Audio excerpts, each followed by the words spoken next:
नमस्कार. आज मधुरव भाग 20 मधुरा सांगता सोहळ्याचा शेवटचा दिवस आणि मधुरव सीझन 1 चा सुद्धा शेवटचा दिवस. आपल्या सगळ्यांचं मनपूर्वक स्वागत करते.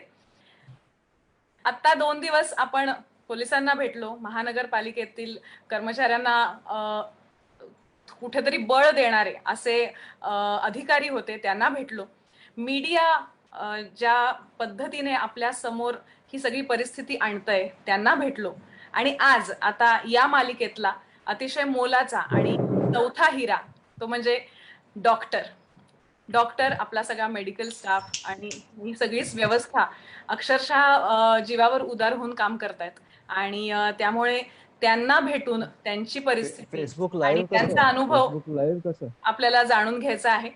तर आजचे आपले जे पाहुणे आहेत ते आहेत प्रोफेसर आणि डॉक्टर सलील बेंद्रे. MD आहेत ते आणि चेस्ट किंवा पल्मनरी मेडिसिन ह्याच्यामध्ये त्यांचा अभ्यास आहे. ते अनेक ठिकाणी लेक्चर्स सुद्धा द्यायला जातात आणि नानावटी सुपर स्पेशालिटी हॉस्पिटलशी ते संलग्न आहेच. आणि त्याचबरोबर इतरही अनेक हॉस्पिटलला ते अटॅच्ड आहेत. आणि चेस्ट म्हटल्यानंतर तुम्हाला लक्षात आलं असेलच की कोरोनासाठी आत्ता रेस्पिरेटरी सिस्टीम आणि या सगळ्याच गोष्टींसाठी किती त्यांना काम करावं लागलं असेल प्रत्यक्ष. तर आज आपण आता त्यांच्याकडून जाणून घेणार आहोत. आपण त्यांना आमंत्रित करूया. डॉक्टर. येस, तुम्ही येस. ओके दिसताय व्यवस्थित. ओके, चला, थँक्यू. तुमचं खूप खूप स्वागत मधुरव मध्ये. Thank you thank you. तुम्ही अगदी वेळात वेळ काढून आलात आणि खरं तर आज जरा तुम्हाला सुट्टी आहे, रविवार आहे. तुम्हाला असं घरी बसलेलं बघून आम्हालाही बरं वाटतंय. तुम्ही आमच्याशी गप्पा मारायला आलात त्याबद्दल खरंच खूप खूप तुमचे आभार मानते मी. आणि थेट प्रश्नांकडे वळते, कारण खूप तुमच्याकडनं जाणून घ्यायचंय आम्हाला. खूप अनपेक्षितपणे हे सगळं झालं आणि जगभर हे सगळं होत होतं. तर त्या मनाने आपल्याकडे रिसोर्सेस खूप कमी आहेत. आणि असं आम्हाला सुद्धा सगळ्या बातम्यांमधनं कळत होतं की साधारण हा रेट वाढू शकतो. त्या सगळ्या रिसोर्सेस आपण कसे सगळ्यांना उपलब्ध करून देणार आहोत, ही एक मोठी चिंता होती. तर ह्या सगळ्यामध्ये तुम्ही कसं काम केलं? तुमच्या समोर काय काय चॅलेंजेस होते? सुरुवातीला मी पण धन्यवाद देतो की मला हा एक अपॉर्च्युनिटी दिली सगळ्यांसमोर यायचं, थोडं शेअर करायचं. हम्म. आणि रविवार होता आहे, पण आता मी एक अर्ध्या तासापूर्वीच घरी पोचलो. आई कारण गं. आमची इमर्जन्सी आणि ह्या ड्युटीज ह्या सगळ्या चालूच असतात. बरोबर, बरोबर. पण ऑफकोर्स हे सगळं सडनली आपल्या इथे जास्त स्प्रेड झाला आणि वाढायला लागलं. हम्म. So जेव्हा सुरुवात झाली ना, तर मार्चमध्ये साधारण आपल्याला ऍक्च्युली नर्सिंग होम्स आणि मोठी हॉस्पिटल्स यांना सगळ्यात जास्त ह्याचा एक इफेक्ट दिसायला लागला. कारण हम्म. आपल्याला तेवढी सगळा बॅकअप नव्हता, प्रायव्हेट हॉस्पिटल स्पेशली. कारण मी प्रायव्हेट हॉस्पिटल्समध्ये जातो, नर्सिंग होम्समध्ये जातो. बरोबर. पण मग जसं आपल्याला एक्सपिरियन्स बाहेरच्या देशांमधून कळायला लागलं, तसं मग आपण इथे एक ट्रायज एरिया निर्माण केला. म्हणजे आता तुम्ही जर कोणत्या मोठ्या हॉस्पिटलमध्ये गेलात काही कारणामुळे, I hope you don't have to go, पण काही हम्म. कारणामुळे गेलातच, हम्म. तर एक ट्रायज एरिया बनवलाय जिथे मग पेशंट ज्यांना खोकला आहे, ताप आहे, त्यांना आधी तिकडे स्क्रीन केलं जायचं. हा एक प्लॅन केला. आणि ओके. त्याच्यानंतरच पुढे मग ओपीडी मध्ये त्यांना घ्यायचं. हम्म. त्याच्यातही सिलेक्टेड डॉक्टर्सनीच बघायचं, सो दॅट हम्म. जास्त डॉक्टरांचं एक्सपोजर होऊ नये. म्हणजे बरोबर. समजा आम्ही 6 चेस्ट फिजिशियन्स आहोत एका हॉस्पिटलमध्ये, तर हम्म. फक्त एकालाच ती कोविडचे पेशंट्स बघण्याची एक ड्युटी दिली गेली. बरोबर. इव्हन नर्सेसना पण सेग्रिगेट केलं गेलं. वॉर्ड हम्म. बॉयजना पण स्पेसिफिकली एका एरियामध्येच ठेवायचं, पेशंट्सना त्याच एरियामध्ये बसवायचं. पूर्ण हम्म. स्ट्रक्चर ऍक्च्युली सगळ्या हॉस्पिटल्सचं बदललं. बरोबर. म्हणजे right from OPD to the beds to the arrangement of the ICU. आणि हम्म. बरंच प्रचंड प्रमाणात ह्या सगळ्या चेंजेस आणि डिफिकल्टीज आम्हाला सगळ्यांनाच, जसं पेशंट्सना आणि रुग्णांना दर दिवशी ह्या त्रासदायक गोष्टी बघायला मिळाल्या, तशा आम्हाला आतल्या बाजूनी पण ह्या गोष्टी खूप जाणवल्या. हम्म. चेंजेस आणि मास्कची अवेलेबिलिटी तुम्ही पेपरमध्ये हो. किंवा हो. आपल्या मीडियावर वाचलंच असेल, टीव्हीवर करेक्ट. वगैरे, की मास्क नंतर पीपी किटची अवेलेबिलिटी, N95चा सगळी प्रॉब्लेम्स. कारण बरोबर. N95 आणि मास्क हे गव्हर्नमेंट हॉस्पिटल्समध्ये मिळत होते, पण प्रायव्हेट हॉस्पिटल्स, प्रायव्हेट नर्सिंग होम्समध्ये परचेस करायला लागत होते. तर हां. त्याची कमतरता जाणवत होती. प्राइजेस अव्वाच्या सव्वा वाढत होत्या. So correct. कितीतरी गोष्टी होत्या, ज्याच्यातून ऑफकोर्स आता थोडंफार आपण म्हणू की प्रोटोकॉल स्थिरावलेत. हं, पण हं. काय हा आजार काय अजूनही असा स्थिरावला नाहीये, की वी कॅन हं, बी हं. रिलॅक्स्ड आणि चला आता सगळं नीट आहे. लॉकडाऊन संपलं म्हणजे आपल्याला काय आता रिस्क नाही अशातला भाग. अजूनही तशी काही परिस्थिती आली नाहीये. नाहीये, नाहीये. बरोबर. खरंच आम्हाला बाहेरनं हे चित्र खूप वेगळं दिसतं आणि तिथे काम करणं प्रत्यक्ष हे फार जिकिरीचं काम आहे. मला तुम्हाला विचारायचं तुम्ही आत्ता म्हणालात, की जसं नर्सेस किंवा वॉर्ड बॉयज सगळ्यांना आपलं आपलं काम आखून दिलं किंवा खास कोविड-19 साठी एक वेगळा भाग केला गेला. पण तरीसुद्धा त्यांची सुद्धा कमतरता जाणवली का? म्हणजे नर्सेस किंवा वॉर्ड हो. बॉयज ह्यांची कमतरता किंवा त्यांनी त्यांची काळजी कशी घेतली? त्यांचा तुम्हाला आधार हो, होता हो. का? आणि कारण म्हणजे मला असं वाटतं, की सगळ्यात थेट त्या पेशंटशी तुमचा आणि नर्सेस आणि वॉर्ड बॉयज यांचा संबंध होता. हो, हो. कुठेतरी त्यांचं काम अजून कठीण होतं. त्यांना प्रत्यक्ष त्यांना त्यांची काळजी घेत राहणं आणि त्यांना काय म्हणूया आपण खाणं, पिणं, औषधं सगळं देण्याच्या दृष्टीने ते डायरेक्ट त्यांच्याशी कॉन्टॅक्टमध्ये येत होते. तर बिलकुल, त्यांची बिलकुल. काळजी घेणंही महत्वाचं होतं. तर हो, ते हो. कसं तुम्ही मॅनेज केलत आणि त्यांना त्यावेळेला मोटिव्हेट कसं केलत? कारण जीवावर उदार होऊन काम करायचंय तुम्हाला. तुमच्या जीवाला धोका आहे, तुम्हाला काहीही होऊ शकतं या तयारीने काम करायचंय.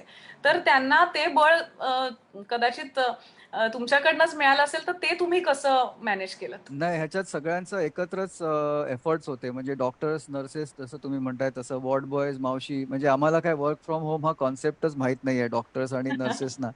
ओके. करेक्ट. त्यामुळे त्यांची कमतरता होती.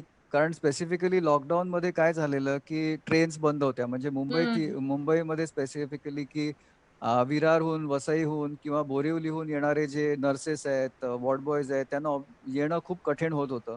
हं. कित्येक नर्सिंग होम्स असे आहेत, आजही आहेत, जिथे अजूनही 2-2, 3-3 महिने त्यांच्या स्टाफ तिथेच राहतायत. म्हणजे right from lockdown till today ते अजून घरी पण गेले नाहीयेत.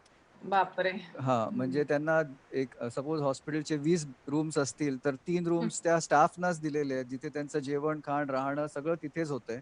हं, हं, हं. कित्येक आर-एम-ओजही असे आहेत, जे अजूनही घरी गेलेले नाहीयेत. आत्ता कुठे ते थोडेफार गेल्या आठवड्यापासून जाऊन घरी जातायत, पण नाहीतर ते 2-3 महिने तिथेच राहिलेले आहेत.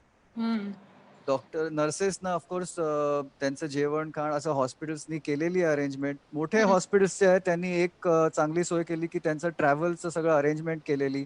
वाह! वाह! प्रायव्हेट बसेस, छोट्या टेम्पोज किंवा बसेसच्या न्यायचं, आणायचं. हं. शिवाय त्यांना ही पण एक हे केलेली कारण तुम्ही अगेन पुन्हा हे टीव्हीमधून वगैरे माध्यमातून बघितलं असेल, की कित्येक हं. नर्सेस पॉझिटिव्ह आलेले आहेत, वॉर्ड बॉयज बरोबर. पॉझिटिव्ह आले आहेत. हं. आजही कित्येक डॉक्टर्स पॉझिटिव्ह आहेत. आमच्या हॉस्पिटलमध्येही ॲडमिटेड आहेत. सो हं. त्यांचा खर्च त्या हॉस्पिटल मॅनेजमेंटनी केलेला आहे. वाह! म्हणजे वाह! त्यांचा राहण्याचा खर्च, औषधांचा, त्यांच्या इन्व्हेस्टिगेशन्सचा. तर बरोबर. ह्या रीतीने सपोर्ट सिस्टम ही स्ट्राँग असली तरच हे पुढे नीटपणे चालू शकतं. खरंय. त्यामुळे खाच-खळगे सगळीकडेच होते आणि आहेतही. पण हं. तरी आपण त्याच्यातून सावरतोय आता हळू बरोबर. नाही त्यांचं काम इतकं मोठं आहे, की त्यांच्यासाठी हे केलंच पाहिजे. डॉक्टर तुम्ही म्हणजे आत्ता अगदी लेटेस्ट मी एक व्हिडिओ पाहिला होता, की तो सगळा म्हणजे हे सगळं परिधान करून तुम्हाला काम करावं लागतंय. मास्क आहे, पण अख्खं डोक्यापासून पायापर्यंत तुम्हाला बंद व्हावं लागतं अक्षरशः आणि मग येणारा घाम आणि त्यामुळे होणारी चिड म्हणा, हे सगळं तुम्ही आता सहन करताय.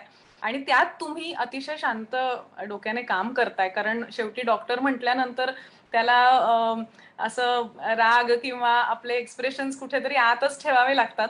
आणि ते सगळं करूनही तुम्ही काम करताय. अनेक पेशंट्स येतायत, बरे होऊन परत घरी जातायत. पण काही बरे होत नाहीयेत आणि त्यांना त्यांचा जीव गमवावा लागतोय. तर अशा वेळेला कुठेतरी अशी हतबलता जाणवते का? किंवा अ, अ, आपण डॉक्टर असून सुद्धा आपण जे करू शकतो आहोत ते करतोय. मात्र काही गोष्टी आपण नाही करू शकत आहोत. असं काही कुठे फीलिंग येतंय का? बऱ्याच वेळेला झालं. अशी फिलिंग बऱ्याच वेळेला झालं. WhatsAppच्या माध्यमातून आम्ही ॲक्चुअली एक ग्रुप फॉर्म केलेला सगळ्या कन्सल्टंट्सचा म्हणजे चेस्ट फिजिशियन्सचा. कारण हं. मध्यंतरी आपल्याला सगळ्यांना माहिती आहे, की बेडची अवेलेबिलिटी खूप कमी झालेली, स्पेशली आय-सी-यूमध्ये व्हेंटिलेटर्स अवेलेबल नाही किंवा पेशंट इथून तिथे घेऊन जात आहेत ॲम्ब्युलन्समध्ये आणि मिळत नाही आहेत बेड्स. सो अशा वेळेला नक्कीच ॲज अ डॉक्टर आम्हाला जाणवतं, की सोय किंवा वेळेवर ट्रीटमेंटचं महत्त्व काय असतं ते. पण हं. आपल्याला त्यांना त्या स्थितीमध्ये मदत करायची असते, की बेड मिळवून द्यायचा, 10 गोष्टी ठिकाणी फोन करायचे आणि डॉक्टरचे सहकारी आहेत त्यांना सांगून बेड अरेंज करून तिथे शिफ्ट करणं, वेळेवर त्यांची ट्रीटमेंट सुरू करणं, हे सगळं करायचं. पण हं. तुम्ही म्हणालात तसं हे पी किटमध्ये जे काही डॉक्टर्स म्हणजे हं. माझ्यासारखे असे कित्येक डॉक्टर्स आहेत, जे हं. रात्रंदिवस ड्युटी करतायत. नर्सेसही ते किट घालून 6-6 तास, 8-8 तास ड्युटी करतायत. हं. आणि त्याच्यामध्ये प्रचंड त्रास होतो. कारण घाम तर येतोच, पण आपण श्वासोश्वास पण करायला नीट जमत नाही. आपण जो ऑक्सिजन श्वास घेतो, पण कार्बन डायऑक्साईड बाहेर टाकतो, तो आपण पुन्हा रिब्रीथ करतो. बरोबर. ज्याच्यामुळे आपण थकतो. म्हणजे जेव्हा हं. ड्युटी करून तो 8 तासाची ड्युटी करून तो डॉक्टर बाहेर पडतो त्याच्यातून, तेव्हा तो थकलेला असतो, डोकं दुखत असतं, झोप जास्त येत असते, हं. त्रासदायक झालेलं असतं पूर्ण वातावरण. ह्या बरोबर. गोष्टी ह्या सगळ्या गॅसेसच्या एक्सपोजरमुळे त्याच्यात स्ट्रेन आणि पेशंट्स क्रिटिकल आहेत. त्यामुळे पेशंट्सचे पण विचार आपल्या डोक्यात असतात. हं. त्यामुळे आहे हे सगळं खूपच विचित्र आणि कठीण आहे ह्या गोष्टी मॅनेज करणं. पण करतोय आपण सगळं. तुमच्या सगळ्यांच्या शुभेच्छा आहेत डॉक्टरांसाठी. त्यामुळे सगळं नीट चाललेलं आहे. बापरे! मी जर असं म्हणेन, की तुम्ही आहात म्हणून आम्ही इथे सुखरूप बसलेलो आहोत खरंच. पण मला अजूनही असं विचारायचंय डॉक्टर, खरी आत्ताची परिस्थिती काय आहे? आणि अशा परिस्थितीमध्ये सामान्यांनी काय काळजी घ्यायला हवी? कारण अनेक मेसेजेस येतात, हे औषध घ्या, ते करा, हे करा, अ, गरम पाणी प्या, हळद दूध प्या, हे आपली घरगुती उपाय झालेच. पण तरीसुद्धा अनेक चुकीच्या समजुती सुद्धा फैलावतायत. तर मला तुम्हाला थेट विचारायचंय, की या परिस्थितीमध्ये आत्ता जी आजूबाजूला आहे, त्यात आम्ही काय करायला हवं? आम्ही नेमक्या काय गोष्टी करायला हव्यात? कशी काळजी घ्यायला हवी स्वतःची? तर पहिली सगळ्यात गोष्ट महत्त्वाची मला आज पुन्हा सांगायचं आहे, कारण आज पण मी जवळ-जवळ 7-8 पेशंट्स कोविडचे ॲडमिट केले स्वतः ओ-पी-डीमधून. आज रविवार असून फोन हं. आले त्याच्यामुळे आम्ही ॲडमिट केले, ओ-पी-डी बंद नसतानाही. हं. त्यामुळे एक आपल्याला एक चुकीचा एक समभ्रम आहे, की असा लॉकडाऊन नाही आहे, म्हणजे आता रिक्षा सुरू झाल्या आहेत, दुकानं हं. उघडतायत, त्यामुळे थोडंफार आपण केअरलेस व्हायची शक्यता आहे. तर मास्क कंपल्सरी वापरावा, ग्लोव्हज वापरावे, हात हं. धुवून घ्यावे. सॅनिटायझर वापरावा. कारण घरापर्यंत हे आजार पोहोचतायत. म्हणजे जे हं. घरातून बाहेर पडत नाहीयेत, अजूनही त्यांना प्रचंड त्रास होत आहेत आणि त्यांची अवस्था सीरियस होऊ शकते. तर हा बरोबर. भाग विसरू नये. दुसरं आपली प्रतिकारशक्ती म्हणजे इम्युनिटी. शेवटी हा पूर्ण आपल्या प्रतिकारशक्तीवर अवलंबून असणारा आजार आहे. त्यामुळे वेळेवर जेवावं, वेळेवर झोपावं हं. आणि प्रोटीन्सचा जे इंटेक असेल, म्हणजे हं. ड्राय फ्रुट्स म्हणा, पनीर म्हणा किंवा जर नॉन व्हेजिटेरियन असेल तर एग्ज आणि चिकन. तर हं. जेवढं प्रोटीन्स आपण वेळेवर आणि नीट घेऊ, हं. तेवढे आपली प्रतिकारशक्ती चांगली असेल. हं. 2 गोष्टी इथे आहेत, की ज्यांना मधुमेह आहे, डायबिटीज त्यांनी कृपा करून चेक करत राहावं. कारण ह्या लॉकडाऊनच्या दरम्यान काय झालंय, की ब्लड टेस्ट करायला नको जाऊया. मग तिथे हं. गेलं, की आपल्याला इन्फेक्शन होईल. लॅब हं. बंद आहे. तिथे आता ब्लड टेस्ट हल्ली होत नाहीयेत. अशा सगळ्या गोष्टींमुळे शुगर ज्यांची नॉर्मल असायची, त्यांची 130, 140 वर गेली आहे. कोणाची 200-250 वर गेली आहे. तर हं. ते जे कंट्रोलमध्ये नाहीये. नंतर ब्लड प्रेशर वाढलेत. टीव्ही बघून ब्लड प्रेशर वाढतंय. टीव्ही बघून झोप उडतेय.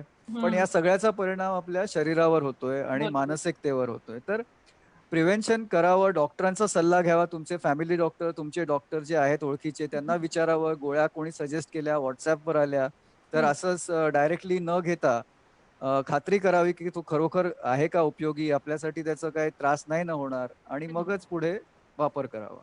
बरोबर. नक्कीच, नक्कीच. अ, खूपच मोलाची माहिती तुम्ही दिलीत डॉक्टर. आणि आता यानंतर अ, अ, आम्ही आमच्या मधुरव कार्यक्रमामध्ये लिखाणात न व्यक्त होणाऱ्या मंडळींचं लिखाण प्रेक्षकांसमोर आणतो. तर ज्यावेळेला हा फिनाले करायचा ठरवला आणि तुमच्यासारखे जे अ, योद्धे आहेत, त्यांना बोलवून त्यांच्याशी गप्पा मारायचं ठरलं, त्यावेळेला सगळ्यात जास्त मटेरियल म्हणूया आपण, ते आलं ते डॉक्टरांवर असलेलं लिखाण. पण त्यातलं मी थोडंसंच तुमच्यासमोर आज सादर करणार आहे. तुम्ही जरूर. सगळेजण खूप सैनिकासारखं काम करताय. म्हणजे तुम्ही सैनिकच आहात आत्ताचे आणि स्वतःचा जीव धोक्यात घालून अ, वेळ वेळ पडली तर खाण्याची आबाळसुद्धा करून अ, वेळेचं बंधन नाही कामाला, या सगळ्या परिस्थितीत काम करताय. तर आमच्या मधुरवकडनं तुमचं कौतुक म्हणून तुमच्यासमोर काही सादर करतो. सगळ्यात पहिली कविता जी आहे ती अमेरिकेहून संदीप चित्रे यांनी पाठवलेली आहे. आणि खरं तर संदीप आपल्याबरोबर आधी येऊन गेलाय मधुरवमध्ये, परंतु त्याने खूप छान कविता केली आहे, सगळ्याच माध्यमांवर केली आहे खरं तर. आणि अजून एक विशेष उल्लेख असा करायचा आहे की संदीप चित्रे आणि आपले डॉक्टर सलील बेंद्रे ही भावंड आहेत, हे दोघं भाऊ आहेत. आणि त्याच्यामुळे त्याची कविता आज वाचायलाच हवी असं मला वाटलं. आणि म्हणून सगळ्यात आधी मी संदीपची कविता वाचते. एका वेगळ्या छंदामध्ये लिहिलेली ही कविता आहे, देवद्वार. मला माहिती नाही हे कसं वाचायचं, मी प्रयत्न करते. पाहता पाहता कोविड पसरे, पाहता पाहता कोविड पसरे, जगभर सारे धास्तावले. पाहता पाहता कोविड पसरे, जगभर सारे धास्तावले. शहराचा पैस आडवा तिडवा, पालिकेची सेवा घरोघरी. शहराचा पैस आडवा तिडवा, पालिकेची सेवा घरोघरी. कुठे कुठे जाती घडामोडींसाठी, कुठे कुठे जाती घडामोडींसाठी, वार्ता पोचवती संजय जे. कुटुंबाच्या आधी लोकांसाठी धावी, कुटुंबाच्या आधी लोकांसाठी धावी, काळ वेळ नाही पोलिसांना. इस्पितळातून रुग्णशय्यांवर, इस्पितळातून रुग्णशय्यांवर यमाशी संगर डॉक्टरांचा. इस्पितळातून रुग्णशय्यांवर यमाशी संगर डॉक्टरांचा. पंढरीला काही गेलो नाही जरी, पंढरीला काही गेलो नाही जरी, असा भेटे तरी पांडुरंग, असा भेटे तरी पांडुरंग. सुंदर. अशी एक छान कविता संदीपने लिहिली. आणि खरं तर अमेरिकेत आहे तो, सकाळी आता रविवारचा उठलाय, त्याला जस्ट हाय करायला मी म्हंटल ये. आणि त्यामुळे संदीप तुझं खूप खूप स्वागत पुन्हा एकदा मधुरामध्ये. आणि हाय मधुरा. हाय, खूप गोड कविता आहे आणि आज तुझा भाऊच इथे आहे, तर कसं वाटलं तुला? म्हणजे असं शब्दात नाही सांगता येत, म्हणतो ना तसं आहे की Salil, I am really proud of you first of all. अरे आणि मधुरा, थँक्यू परत एकदा. माझंच काहीतरी लिहिलं अतिशय छान पद्धतीने तू सादर केलंस. So thanks again for this platform also. Thank you so much Sandeep. आणि आता यानंतर Madhura, thank you for getting us together on one screen. तो तिकडे आहे अमेरिकेत, मी इकडे आहे, बट या कारणाने छान एक कॉम्बिनेशन झालंय आणि मला खूप बरं वाटलं हे सगळं ऐकून. वाव, किती गोड. पण अजून तुमचं कौतुक संपलेलं नाही डॉक्टर. तुमचं काम इतकं मोठं आहे आणि तुमच्या अख्ख्या म्हणजे आपल्या भारतातले अख्खेच, म्हणजे खरं तर जगभरातले डॉक्टर, नर्सेस, वॉर्ड बॉईज, आपली सगळी आरोग्य सेवा करणारे सगळेच, म्हणजे तर त्या सगळ्यांसाठी हे कौतुकाचे बोल आहेत थोडेसे. आता पुढचं जे लिखाण आहे ते खरं तर एक छान विचार आहे आणि छान प्रबोधन आहे ह्याच्यातनं होणार. आणि हे लिहिलंय ते सुद्धा एक डॉक्टर आहेत, डॉक्टर शशिकांत वैद्य. हे बालरोग तज्ञ आहेत. आणि मला हे सांगायला आवडेल, दोन गोष्टी सांगायला आवडतील. पहिली म्हणजे की अगदी वर्षानुवर्ष शशिकांत वैद्य खूप चांगलं काम करतायत आणि त्याचबरोबर ते छान पेंटिंग्स काढतात, छान काही काही लिहितात आणि प्रत्येक म्हणजे कार्यक्रम अगदी नेटाने पाहत असतात, कौतुक करत असतात. फक्त डॉक्टर असले, लहान मुलांमध्ये अगदी गर्क असले तरी सुद्धा जगभरात काय चाललंय आणि स्वतःला कसं आनंदी ठेवायचं हे अगदी त्यांच्याकडनं शिकण्यासारखं आहे. आणि त्यांनी हे लिहिलेलं आहे. तर आधी मी वाचते आणि मग आपण त्यांना भेटूया. एक मिनिट हा. डॉक्टर, माझ्या मुलाला काही होणार नाही ना?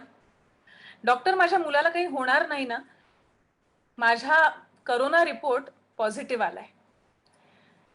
स्वतःपेक्षा माऊलीला काळजी कोणाची, तर आपल्या मुलाची. डॉक्टर, माझ्या मुलाला काही होणार नाही ना? माझा करोना रिपोर्ट पॉझिटिव्ह आलाय. स्वतःपेक्षा माऊलीला काळजी कोणाची, तर आपल्या मुलाची. गेले 3 महिने हेच प्रश्न ऐकत आहोत आम्ही बालरोग तज्ञ. आजी आजोबा, त्यांचे रिपोर्ट्स, कोणी हॉस्पिटलमध्ये ऍडमिट, कोणी घरीच केलेलं विलगीकरण.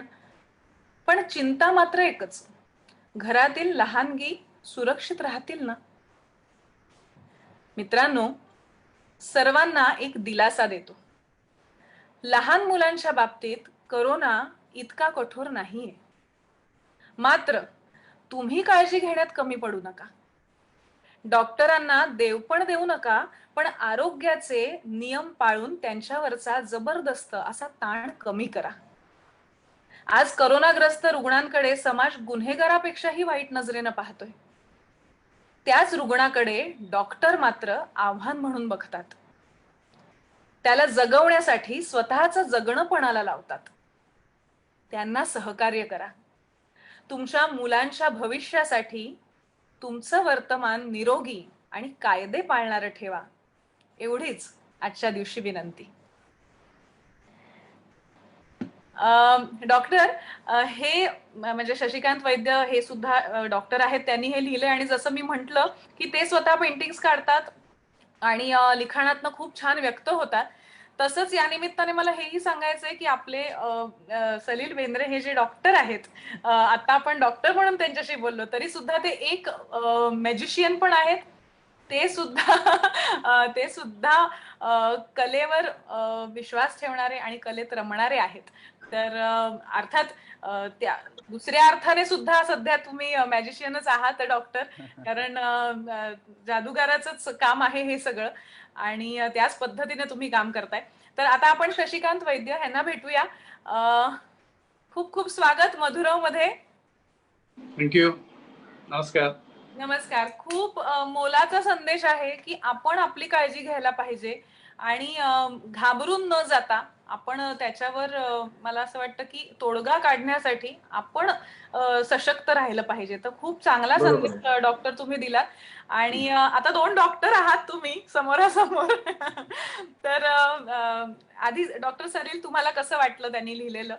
नाही, खूप छान आणि अगदी योग्य लिहिलेलं आहे. आणि हे प्रश्न पेशंट्स विचारतात आणि कोरोनाबद्दल त्यांची अँझायटी, मनामधले विचार, टेन्शन हे आमच्यापर्यंत पोहोचवतात आणि त्यावर काय ट्रीटमेंट द्यावी किंवा प्रिव्हेन्शन करावं हे प्रत्येक डॉक्टर आपल्या पूर्ण जीव टाकून सांगत असतो. आणि तुम्ही एवढं कौतुक करताय त्याच्यातच आमचं सगळं मन भरून आलंय की आम्ही करतो ते आमचं एक प्रोफेशन आहे, माणुसकी आहे आणि आमची ड्युटी आहे, हे सगळं करतो. पण त्या पलीकडे जाऊन जेव्हा आम्ही पेशंट्स बरे होताना बघतो आणि ते डिस्चार्ज होतात, कोरोनाचा रिपोर्ट निगेटिव्ह आलाय, त्यांच्या चेहऱ्यावर आनंद असतो, ते बघितलं की आम्हाला आमची जी रिस्क घेतलेली आहे, पीपीई मध्ये जो त्रास झालेला आहे, मास्क मध्ये जे श्वास नीट घेता येत नाही, सगळं आमचं बाजूला राहतं. आणि डॉक्टर शशिकांत वैद्य, तुम्ही आता सांगा की खूप छान लिहिलंय, पण या सगळ्या परिस्थितीत तुम्हाला काय सांगायचंय? तुम्ही लिहिता, खूप छान लिहिता, त्याविषयी सुद्धा नक्कीच आम्हाला जाणून घ्यायला आवडेल. पण या बरोबर आहे. आमचे मित्र जे म्हणाले ना की दिवसाच्या शेवटी बरा होऊन गेलेला जो रुग्ण असतो, म्हणजे माझ्या बाबतीमध्ये लहान मुलं असतात, त्यांच्या आई वडिलांच्या चेहऱ्यावर दिसणारा जो आनंद आहे ना, त्याची कुठलीही मोठी फी कुठल्याही डॉक्टरला नसते. डॉक्टरांनी अगदी बरोबर सांगितलं. आणि त्याच्यातूनही आता काय होतं की प्रत्येक डॉक्टर, मला तर वाटतं, कलाकारही असतोच. त्याच्यामध्ये कितीतरी छंद असतात. शेवटी त्याचा जो स्ट्रेस आहे तो कोणाला सांगणार? आपल्या रुग्णाला तर सांगता येत नाही, कारण त्याला तर त्याचा स्ट्रेस कमी करायचा असतो. बरोबर. आता त्याच्यातून तो स्वतःसाठी जे काही करतो ते काहीतरी कलेतून त्यांनी तो करत असतो. आणि मग त्याच्यातनच काही गाणं म्हणा, कविता म्हणा, लेख म्हणा, पेंटिंग म्हणा, या सगळ्या गोष्टी मग हळूहळू येतात. माझी खात्री आहे की डॉक्टर सलील पण अशा बऱ्याच गोष्टींमध्ये इन्व्हॉल्ड असणार. वा वा वा, खूप छान वाटलं. आणि मला असं वाटतं खरंच कुठेतरी आपण खूप काम करून घरी आल्यानंतर ज्याच्यात आपण स्वतः रमू, आपलं कुठेतरी सगळ्या गोष्टी बाजूला ठेवून थोडं एक आपली आपली स्पेस असते, ती मिळणं फार महत्वाचं असतं. आणि कलेमधनं नक्कीच म्हणजे तुम्हाला काहीतरी मिळत असतं सतत. तर मला असं वाटतं की खूप छान वाटलं असे दोन डॉक्टर समोर बघून आणि तुमचे छान छान विचार ऐकून. शशिकांत वैद्य, तुमचं खूप खूप मनापासून तुमचे आभार आणि मधुरव मध्ये आल्याबद्दल धन्यवाद. आणि आता एक शेवटचा हे आहे. खरं तर मी या दोनच गोष्टी घेणार होते, पण तुम्हाला सगळ्यांना माहितीये आपला रोहित, त्याला आज आता दुपारी काहीतरी सुचलंय आणि आता त्याला ते सादर करायचं आहे. तर मी रोहितला विनंती करते आणि खूप छान कॉन्सेप्ट आहे त्याची. डॉक्टर्स जेव्हा डॉक्टर्स होतात त्यावेळेला ते शपथ घेतात. तर ती जी शपथ असते त्या शपथेवर आधारित असं त्याने काहीतरी लिहिलेलं आहे आणि एका डॉक्टराच्या मनातलं त्याने लिहिण्याचा प्रयत्न केला आहे. तर आपण ऐकूया. रोहित. हॅलो सगळ्यांना. तर जसं मधुराताई म्हणत होती तसं जेव्हा डॉक्टर होत असतात तेव्हा त्यांना एक शपथ घ्यावी लागते आणि त्या शपथेला हिपोक्रेटिक ओथ म्हणतात. हिपोक्रेटिस नावाचा एक एन्शियंट ग्रीस मधला पहिला फिजिशियन वगैरे म्हटलं जातं. तर त्यामुळे त्याच्या नावाप्रमाणे त्याच्या नावावरती ही शपथ असते, त्याच्या नावाला आदर द्यावा ह्यासाठी. तर एक डॉक्टर या हिपोक्रेटिसला पत्र लिहितोय असं मी हे पत्र लिहिलंय. तर बघूया. प्रिय हिपोक्रेटिस, जर आज तू इथे आमच्या सोबत असतास तर पांढऱ्या युनिफॉर्मचं सैन्य पाहून नक्कीच तुझे डोळे पाणावले असते. आम्ही सगळ्यांनी तुझ्या नावाची शपथ घेऊन द हिपोक्रेटिक ओथ घेऊन आमच्या वैद्यकीय कार्याला सुरुवात केली होती. पण त्यातले काही अनसेड ऑब्लिगेशन्स मला सध्याच्या परिस्थितीत जास्त जाणवत आहेत. 2 आठवड्यांपूर्वी भारताने एका दिवसात 10,000 नवीन रुग्ण पाहिले. अनेक विचार येऊ लागले, गेले 3 महिने आम्ही जे प्रयत्न करतोय त्याला फळ कधी मिळणार. तेव्हाच मला सांगण्यात आलं की मला 48 तासांची शिफ्ट असाइन झाली आहे.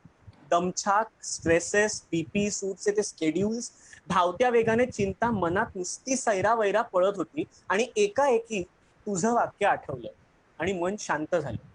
I will remember that I remain a member of the society with special obligations to all my fellow human beings, those sound of mind and body as well as the infirm.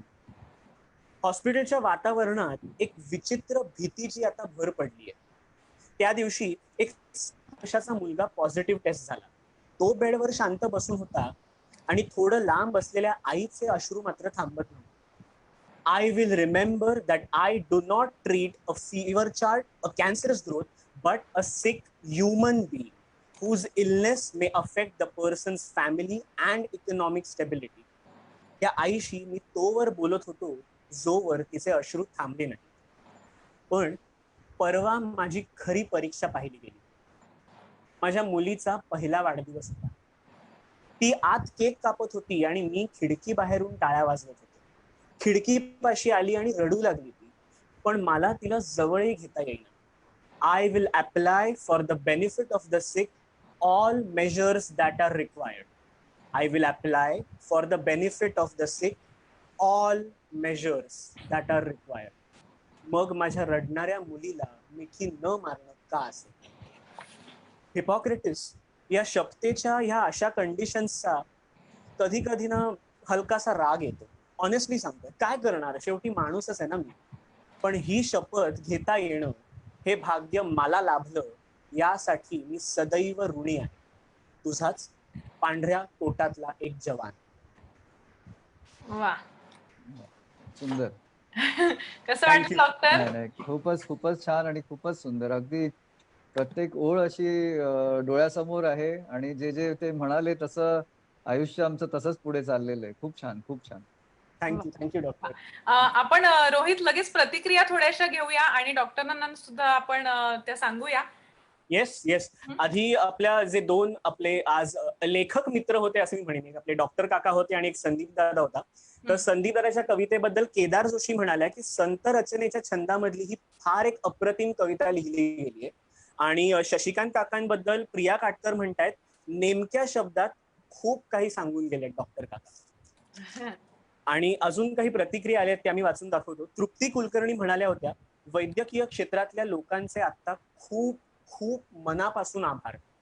Sameer Kale म्हणतायत, hats off doctor, you are doing a great job. We know this is not a normal situation you are facing. We pray also for your health and safety. आणि शेवटी उमेश थत्ते म्हणतायत, वैद्यो नारायणो हरी या उक्तीला वास्तवात आणणाऱ्या तुम्हा सर्वांना साष्टांग दंडवत. वा. डॉक्टर, पुन्हा एकदा तुम्ही मधुराव मध्ये आलात. खूप खूप आभार मानते तुमचे. आणि तुमचं काम खूप मोठं आहे. आम्ही खरं तर त्याच्यावर बोलण्या इतकेही मोठे नाही.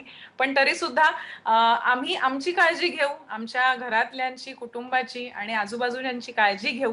जे जे शक्य आहे ते सगळे नियम आम्ही नियम तर पाळूच, पण जे जे शक्य आहे आमच्या परीने करणं ते आम्ही करू असा तुम्हाला शब्द देते.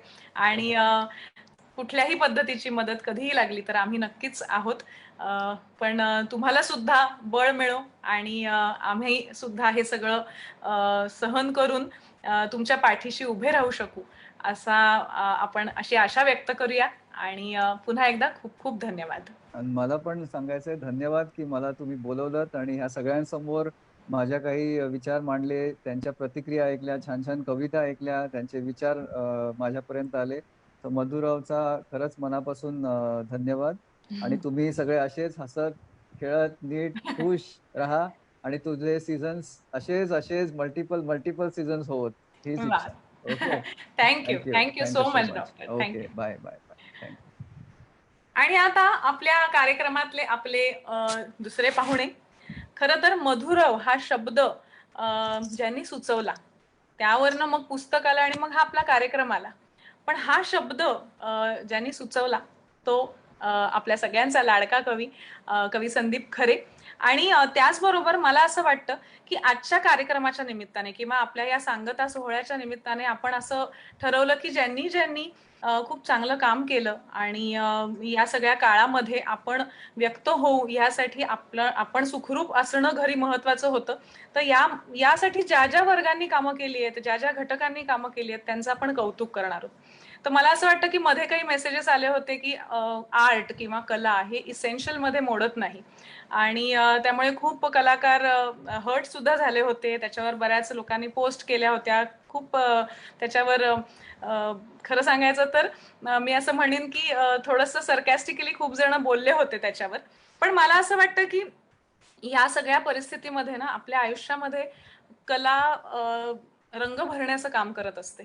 आणि आपण सगळे घरात बसलेलो आहोत आणि काहीतरी करतो आहोत. मला असं वाटतं अनेक कलाकारांनी वेगवेगळ्या पद्धतीने आपापल्या परीने मनोरंजन करण्यासाठी वेगवेगळे मार्ग अवलंबले आणि जेवढं शक्य आहे तेवढं लोकांपर्यंत पोहोचून त्यांचं मनोरंजन करण्याचा प्रयत्न केला. कुठेतरी काही काळ ही सगळी आजूबाजूची परिस्थिती विसरून आपण कलेमध्ये रमावं आणि हे सगळं विसरावं, थोडंसं पॉझिटिव्ह व्हावं या सगळ्याच दृष्टीने कलाकारांनी सुद्धा खूप कामं केलेली आहेत, मेहनत केलेली आहे.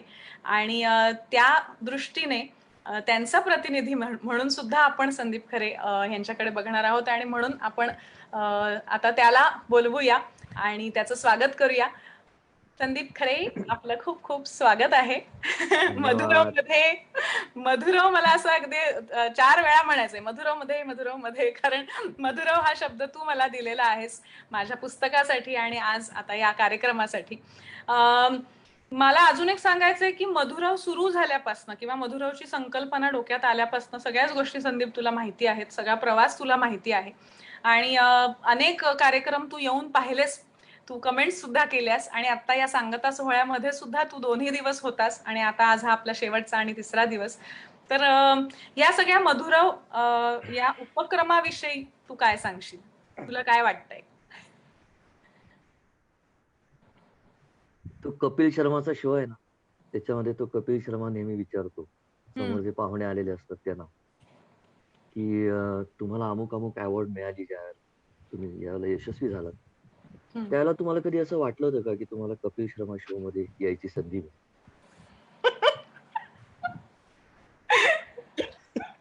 तसा हा कार्यक्रम सुरू झाल्यापासून मोठ्याने बोल, हे महत्वाचं आहे. तसा हा कार्यक्रम सुरू झाल्यापासून आणि विशेषतः साहित्याशी संबंधित कार्यक्रम असतो, मी आपला विचार करतोय की मला कधी बोलवणार. पण ठीक आहे, देर आहे दुरुस्त आहे. आणि यातला मजेचा भाग आपण बाजूला ठेवू. पण खूप चांगला उपक्रम निश्चितच आहे. आणि या निमित्ताने आता मगाशी तुझ्या बोलण्यामध्ये जे आलं की उलटसुलट चर्चा झाली की कला ही सगळ्यात शेवटी येते वगैरे, ही गोष्ट प्रॅक्टिकली खरी सुद्धा आहे की जगण्याचे बाकीच्या ज्या गोष्टी आहेत त्याच्या वाचून माणूस राहू नाही शकत. एक वेळ कविते वाचून राहू शकेल, गाणे वाचून राहू शकेल, परंतु याचे 2 असे रेषा घालून भाग करावेत असं मला कधीच वाटत नाही. या दोन्ही गोष्टी एकमेकात मिसळलेल्या ठेवाव्यात, त्याच्यामुळे जगणं जास्त सुंदर होतं. पुलंनी खूप चांगल्या प्रकारे लिहून ठेवलेलं आहे. त्यांनी एक उपदेश देताना की व्यवहाराचं शिक्षण जरूर घ्या, कारण ते तुम्हाला जगवेल.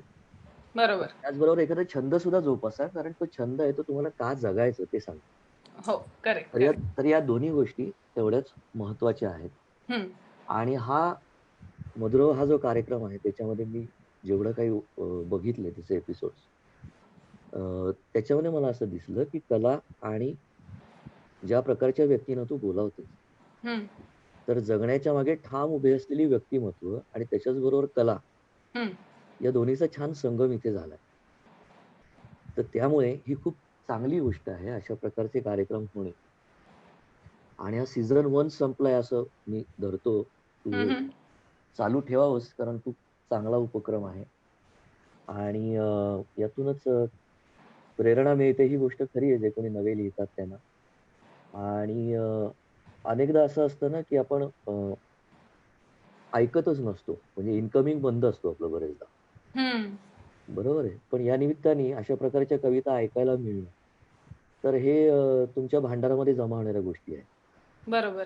आणि जे कोणी लिहिणारे आहेत, म्हणजे रसिक तर आहेतच, पण जे स्वतः लिहितात त्यांना सुद्धा मला असं वाटतं की काही सिनेमे आपण बघतो काय करावं म्हणून, काही सिनेमे बघतो आपण काय करू नये म्हणून. तर अशा दोन्ही प्रकारचं जे नवोदित म्हटल्यानंतर या सगळ्या त्रुटी किंवा त्यातली बलस्थानं हे सगळं त्याच्यामध्ये अभिप्रेतच आहे. पण हे असं एका मंचावरती बघायला मिळेल, हे एक प्रकारचं अप्रत्यक्ष झालेलं शिक्षणच असतं असं मला वाटतं. सो हा चांगला उपक्रम आहे आणि तो सीझन 1 तसा सीझन 2 सुद्धा येईल अशी मला खात्री आहे. आणि नसेल माझ्या डोक्यात असं काही तर आग्रह आहे की असं कर. नाही, नक्कीच सीझन 2 आपण करणार आहोत. मी मगाशी तुला म्हटलं की खूप छान रिस्पॉन्स आलाय. जवळजवळ 250हून अधिक मेल झालेले आहेत आणि आपला हा 3 दिवसाचा कार्यक्रम बघितल्यानंतर सुद्धा अनेकांनी अजूनही पाठवताय. त्यामुळे नक्कीच आपण सीझन 2 करणार आहोत. ही फक्त एक विश्रांती आहे. पण आज आता तू आलायस आणि तू कधी येणार वाट बघत होतास, तसे सगळेच बघत होते. पहिल्या एपिसोड पासून मला तुझं नाव सगळे सांगत होते की संदीप खरे कधी येणार आहेत, बघ म्हणजे. आणि आमच्याकडे जो एक रोहित फाळके नामक एक माणूस आहे, तो तुझा अतिशय मोठा फॅन आहे. त्यामुळे त्याचं तर अगदी पहिल्या दिवसापासून कोण येणार आहे, संदीप दादा येणार आहे, कोण येणार आहे, तर मी म्हटलं येणार.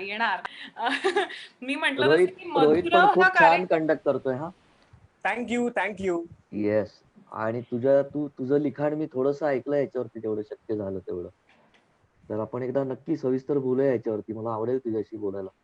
मलाही आवडेल. गेली झोप त्याची आता. नाही, हरकत नाही. पण मला हेच सांगायचं की असे जे नवीन नवोदित असं नाही म्हणणार मी, काही वयाने खूप मोठे आहेत जे खूप वर्ष लिहितात अशीही मंडळी या कार्यक्रमात आली. पण रूढ अर्थाने जे लेखक किंवा कवी किंवा व्यवसाय म्हणून ते हे करत नाहीत, तर त्यांना तू काय मार्गदर्शन करशील? कारण तू मला असं वाटतं 4थी पासनं लिहितोयस आणि आमच्या सगळ्यांच्याच मनात काहीतरी असतं आणि तुझी कविता ऐकल्यानंतर असं वाटतं की अरे आम्हाला पण हेच म्हणायचंय. तर हे सगळं तू कसं गाईड करशील आमच्या प्रेक्षकांना किंवा आमच्या लेखकांना? मला वाटतं 2 ढोबळ भाग असतात लिहिणाऱ्यांचे. एक असतं ते हौसेचं लेखन आणि एक असतं ते ध्यासाचं लेखन. कुठलंही ध्यासाचं लेखन हे मुळात आधी हौसेतून सुरू होतं, बरोबर. तर ज्यांना हौस म्हणून लिहायचं आहे त्यांचं ठीक आहे, हौसेला मोल नसतं, बरोबर. परंतु ज्यांना ध्यास बनवायचा आहे त्यांच्यासाठी मला काही गोष्टी इथे सांगायला आवडतील.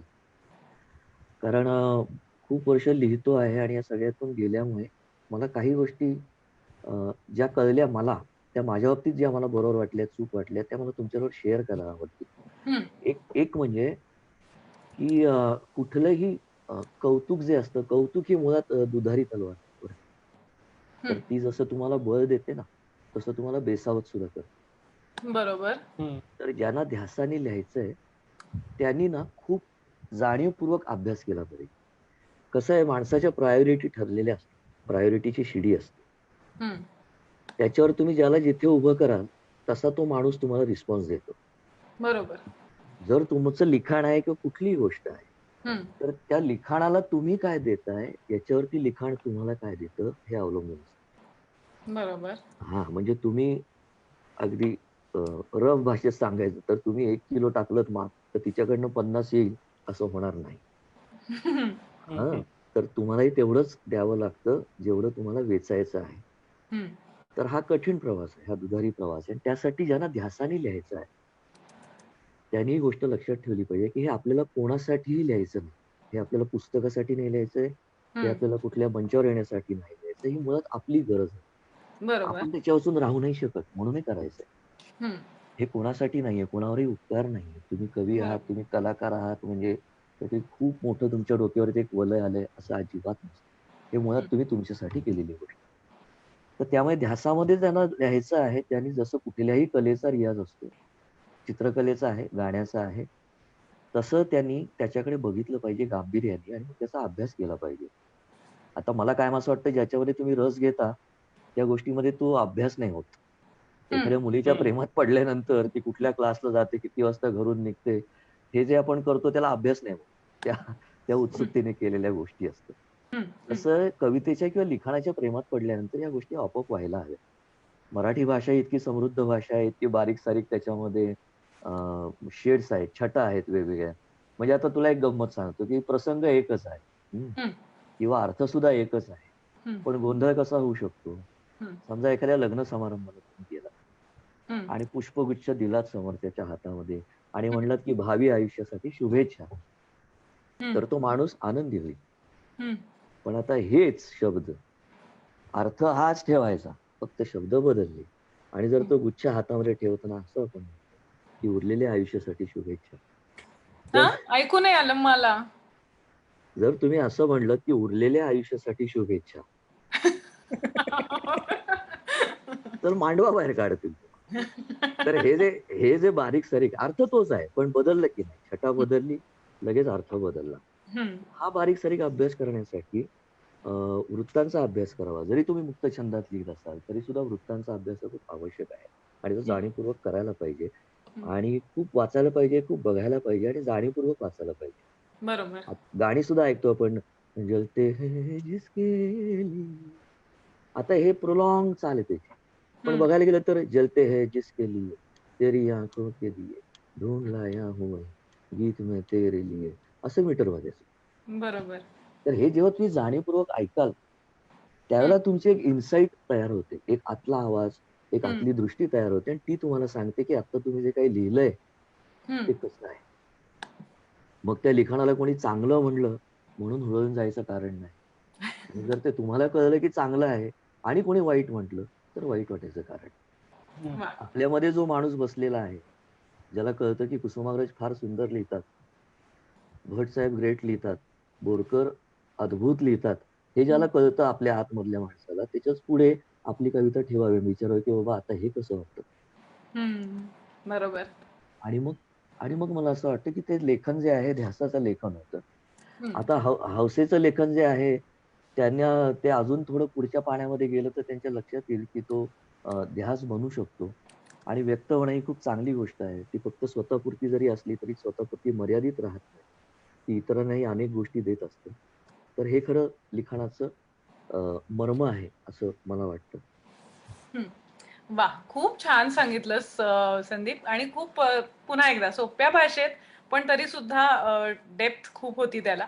आणि मला खात्री आहे की आमच्या सगळ्या प्रेक्षकांना आणि सगळ्या लिखाणातनं व्यक्त होऊ इच्छिणाऱ्या सगळ्यांनाच ह्याचा नक्कीच उपयोग होईल. आणि आता मला तुला रिक्वेस्ट करायची आहे की तुझी एखादी कविता तू सादर करावीस आमच्या ओके. सगळ्या प्रेक्षकांसाठी. ओके. त्याच्या अगोदर मला या कार्यक्रमामध्ये आज जे आलेत ते संदीप सलीलची जोडी एक आणि मला वाटतं अजून डॉक्टर शशी ते पण होते. हो, तर या सगळ्यांना सलाम माझ्याकडनं. खरंय. आणि या निमित्ताने सगळेच जे आपल्यासाठी बाहेर आपण जगावं म्हणून बाहेर जे उभे आहेत आणि सध्या कोरोनासाठी जे दिवस रात्र एक करतायत, स्वतःचा जीव धोक्यात घालतायत ते सुद्धा, आणि आता चीनच्या पार्श्वभूमीवर तिथेही बाहेर जे उभे आहेत ते सुद्धा. खरंच त्या खरंच. सगळ्यांना आपण आपलं जे काही सिव्हिलाइज लाईफ आहे ते जरी चांगलं जगलं तर या लोकांना खूप मदत होईल असं मला वाटतं. की मग त्यांचं जे काही ते बलिदान करण्यासाठी उत्सुक नाही म्हणणार मी, पण ते त्यांचं कर्तव्य म्हणून ते करतायत, ध्यास म्हणून करतायत, तर त्याला आपण सलामी द्यायची तर नुसतं हॅट्स ऑफ सलाम असं म्हणण्यापेक्षा जे काही आपल्याला करणं शक्य आहे. म्हणजे अहमद फराज साहेबांचा एक खूप सुंदर शेर आहे की शिकवाए जुल्म ते शब से तो कहीं बेहतर था. म्हणजे रात्रीच्या अंधाराची तक्रार करत बसण्यापेक्षा शिकवाए जुल्म ते शब से तो कहीं बेहतर था, अपने हिस्से की कोई शम्मा जलाते जाते. तर ऐकू येतंय? हो हो, येतंय येतंय. म्हणजे रात्रीच्या अंधाराची तक्रार करत बसण्यापेक्षा तुमच्या वाट्याला जे काही आहे तुमच्या वाटचा एक छोटा दिवा तर लावून जा. बरोबर. तर आता यातनच एक कविता मला सुचली की दरवेळेला काही खांद्यावरती झेंडा घेऊन शस्त्र घेऊन रांगेत घुसायला पाहिजे असं नसतं. आपल्या आपल्या जागी सुद्धा नुसती शिस्त पाळली, आपला शब्द पाळला, नुसती दिलेली वेळ पाळली, तरी सुद्धा मला वाटतं की तुम्ही चांगले नागरिक, चांगले सिव्हिलाइज्ड, सुसंस्कृत ज्याला म्हणतो, सुशिक्षित आणि सुसंस्कृत याच्यामध्ये फरक आहे. बरोबर. सुसंस्कृत म्हणजे जो दुसऱ्याच्या वेळेची पर्वा करतो, जो शिस्त, जो कायदे जे काही आहे त्याची जो पर्वा करतो, त्याला आपण खऱ्या अर्थाने सुसंस्कृत म्हणू शकतो. आता एक कविता मी सादर करतो. या कवितेचं शीर्षक आहे बरं का. हे शीर्षकच फार सेन्सेशनल आहे. ओके. कारण याचं शीर्षक आहे चितळ्यांची बाकरवडी. ओके. सो वा वा वा. आता वाचू शकतोस तू, 4 वाजून गेलेले आहेत. हा, हल्ली 1 ते 4 चालू असतं बरं का. हा, आणि याची बातमी झालेली वर्तमानपत्रातही एकमेव दुकान असेल असं मला. हो. Correct correct. तर कधी कधी कवितेमध्ये सुरुवात कुठेतरी होते आणि त्यानिमित्ताने काहीतरी वेगळं मनातलं आपोआप त्याच्यामध्ये उमटत जातं. या कवितेच्या बाबतीत तसं झालंय असं मला वाटतं.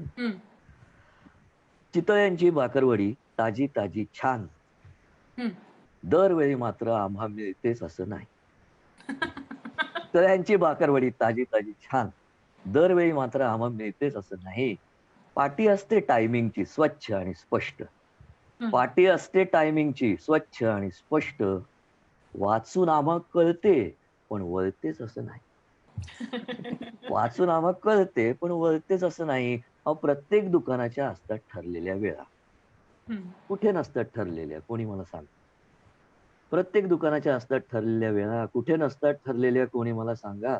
थातूर मातूर विकत घ्यायला उगाच कोण जाईल, थातूर मातूर विकत घ्यायला उगाच कोण जाईल. ज्याचा माल चांगला तिथे लागणारच रांगा, त्याचा माल चांगला तिथे लागणारच रांगा.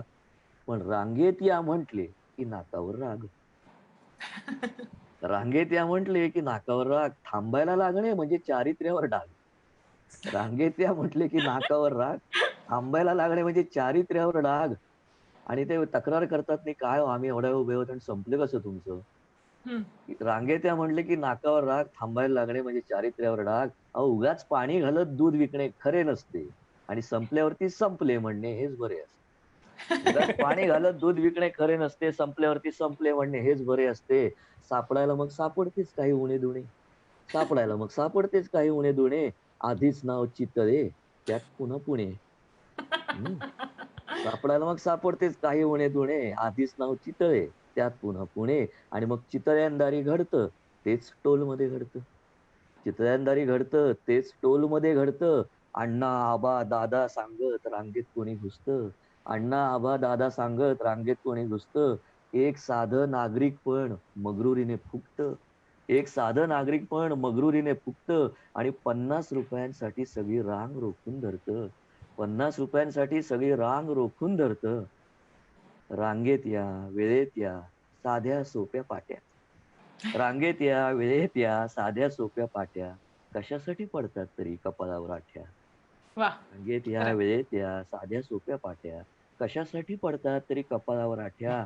रोखठोक लिहावे लागते साहेब इलाज नाही, आपल्याकडे सौम्य सांगून कोणी ऐकत नाही. रोखठोक लिहावे लागते साहेब इलाज नाही, आपल्याकडे सौम्य सांगून कोणी ऐकत नाही. येऊन जाऊन राग सगळा पुण्यावरती निघतो, येऊन जाऊन राग सगळा पुण्यावरती निघतो. आणि खवसटाचा मळा हल्ली पुण्याबाहेर पिकतो, येऊन जाऊन राग सगळा पुण्यावरती निघतो आणि खवसटाचा मळा हल्ली पुण्याबाहेर पिकतो. शिस्त बिस्त वेळ बिळ भार नको आहे. शिस्त बिस्त वेळ बिळ भार नको आहे. ताजी भाकरवडी हवी, रांग नको आहे. चितळ्यांची भाकरवडी ताजी ताजी. छान. अशी क्या बात आहे. वा वा वा वा. वा. एवढ्या वेळात लिहिलेली त्याची एक कविता अप्रकाशित आणि कविता. आणि इतकी सुंदर. खरंच मला असं वाटतं की आत्ताच्या परिस्थितीला सुद्धा हे किती हे आहे की सौम्यपणे सांगून कळत नाही आणि त्यामुळे कठोर व्हावं लागतं, थोडी भीती दाखवावी लागते, तरच माणसं ऐकतात. बरोबर आहे. त्यामुळे खरंच खूप सुंदर कविता होती. पहिल्यांदाच ऐकली. मला वाटतं अगदी खरंच ताजी आहे का कविता? ताजी ताजी भाकरवडी आणि ताजी ताजी कविता ती आहे. कविता. हार्डली 1-2 वेळा वाचली असेल कुठेतरी, ते सुद्धा स्टेजवर नाहीच. एवढ्या एवढ्यातच लिहिलेली आहे. वा वा वा. खूप छान. रोहित, काय काय प्रतिक्रिया आल्या आहेत? अगं एक एक अशी नुसती कमेंट येत चालली नुसती. मग मला वाचायला सुद्धा मला वेळ मिळत नाही इथपर्यंत, तरी मी त्यात पटापट बघतो. इथे वृंदा विश्वास दाते आहेत. संदीपजी, खमंग बाकरवडी खूप अप्रतिम होती ही. तृप्ती कुलकर्णी म्हणतात साधं नागरिक पण मगरूर पण फुकत, खरंच मस्त. मधुरा भातखंडे आहेत, बाकरवडी सारखीच सुंदर कविता. मयुरी गिरी गोसावी म्हणतात खूपच छान सर, खरं आहे हे सगळं. आणि येतच चालेल. मला वाचायलाही वेळ मिळत नाही एक काही कमेंट आता.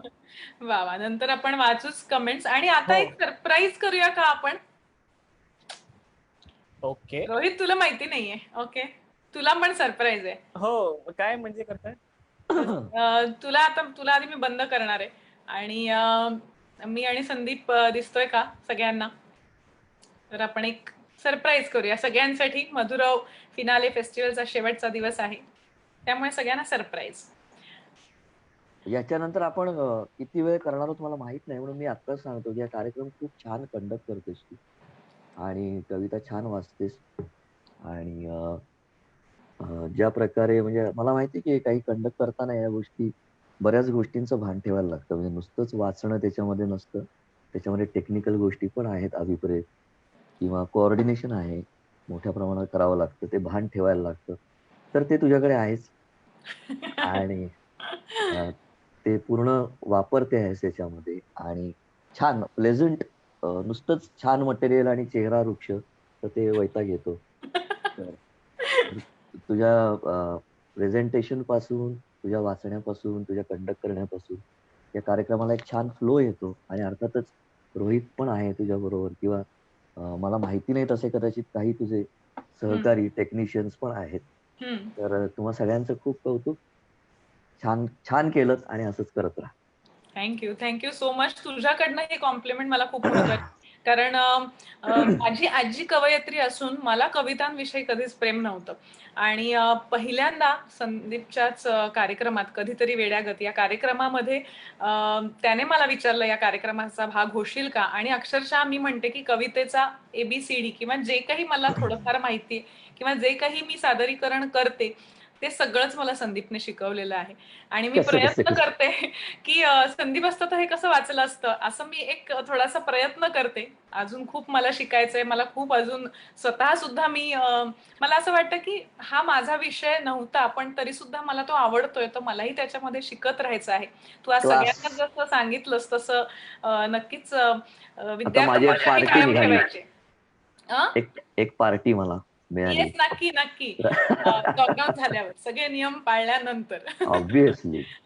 पण तर त्याच कधीतरी वेड्यागत मध्ये मी आणि संदीप एक कविता सादर करायचो. ती आम्ही आता तुमच्या समोर सादर करतो आहोत. आणि थँक्यू सो मच संदीप. खूप छान कॉम्प्लिमेंट होती माझ्यासाठी ही आणि खूप मोलाची होती. आता तू म्हणतेस हो आपण करूया, पण हे काय किती वर्ष झाली आपल्याला हे करून? हो, आणि आम्ही अजिबात प्रॅक्टिस केलेली नाहीये.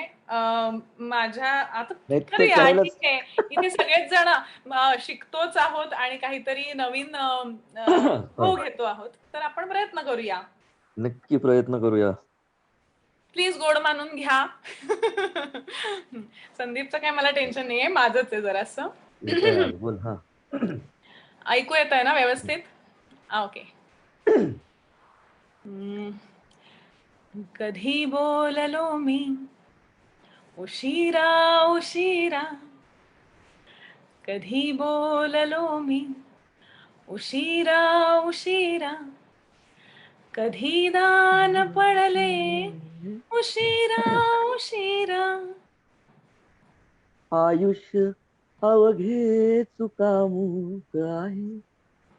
आयुष्य अवघे चुकामुक आहे. मला हे समजले उशिरा उशिरा. कधी बोललो मी उशिरा उशिरा. कधी दान पडले उशिरा उशिरा. आयुष्य अवघे चुकामुक आहे. मला हे समजले उशिरा उशिरा. और शेर अर्ज है. जीवा गुंतवू पाहिले मी अवेळी. नको त्या स्थळी अन नको त्या प्रसंगी. जीवा गुंतवू पाहिले मी अवेळी. नको त्या स्थळी अन नको त्या प्रसंगी. तिला सर्व वेळीच लक्षात आले. तिला सर्व वेळीच लक्षात आले. मला फार कळले उशिरा उशिरा. कधी बोललो मी उशिरा उशिरा. कधी दान पडले उशिरा उशिरा. आयुष्य अवघे चुकामुक आहे. मला हे समजले उशिरा उशिरा. आता प्रार्थनाचा उजाडेल तारा. आता प्रार्थनाचा उजाडेल तारा. किती जागुनी वाट मी पाहत आहे. आता प्रार्थनाचा उजाडेल तारा. किती जागुनी वाट मी पाहत आहे. कधी ना कळे कळे नीज लागून गेली. कधी ना कळे नीज लागून गेली. सितारे झळकले उशिरा उशिरा. आयुष्य अवघे चुकामुक आहे. मला हे समजले उशिरा उशिरा. किती पाहिली स्वप्न मी बेईमानी. कराव्या कशाला आता खेद खंती. वा. किती पाहिली स्वप्न मी बेईमानी. कराव्या कशाला आता खेद खंती. मला सत्य आधीच ठाऊक होते. मला सत्य आधीच ठाऊक होते. पुरावे गवसले उशिरा उशिरा. आयुष्य अवघे चुकामुक आहे. मला हे समजले उशिरा उशिरा. गड्या जिंदगी हाय जमलीच नाही. गड्या जिंदगी हाय जमलीच नाही. तिला मी मला ती उमगलीच नाही. गड्या जिंदगी हाय जमलीच नाही. तिला मी मला ती उमगलीच नाही. जिण्याचा कधी पीळ गेलाच नाही. जिण्याचा कधी पीळ गेलाच नाही. जरी दोर जळले उशिरा उशिरा. कधी बोललो मी उशिरा उशिरा उशिरा. कधी दान पडले उशिरा उशिरा. आयुष्य अवघे चुकामुक आहे, मलाही समजले उशिरा उशिरा. नॉट म्हणली बॅड, आपण. Not bad. अजिबात तालीम न करता नॉट बॅड. त्यावेळेला बरं बसवलं असणार आपण. अर्थात आपण इतरांना विचारूया त्यांना कशी वाटली आणि त्यांना कसं वाटलं. गाईज, रोहिता कुठे गेलास? या आहे इथेच आहे मी. सगळ्यात पहिले तुम्हाला तुमच्या दोघांसाठी ही रिहर्सल न करता इतकं अप्रतिम सादर केल्याबद्दल टाळ्या. थँक्यू. थँक्यू.